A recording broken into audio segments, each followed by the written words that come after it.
आहे. पहिल्या टर्म मध्ये खूप रोलर कोस्टर होतं राजकीयरित्या. अर्थात त्याचे प्रोज अँड कॉन्स हे वेगळे वेगळे असले तरी आता सेकंड टर्म आमदार झाल्यानंतर नक्की कसं वाटतंय?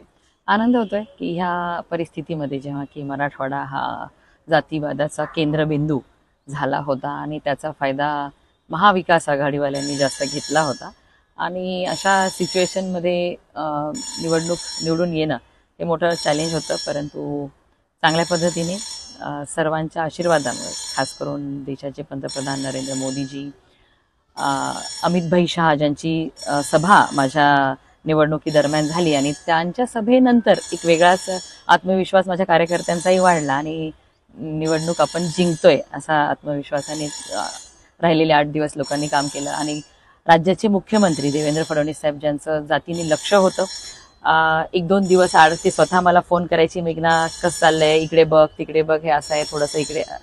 आणि बावनकुळे साहेबांचंही वेळोवेळी मार्गदर्शन मिळायचं. माझे बाबा ज्यांचं 40 वर्षांपासूनचं काम मतदारसंघामध्ये आहे, माझे काका, ह्या सगळ्यांच्या मेहनतीमुळे सर्व भारतीय जनता पार्टीचे माझे सहकारी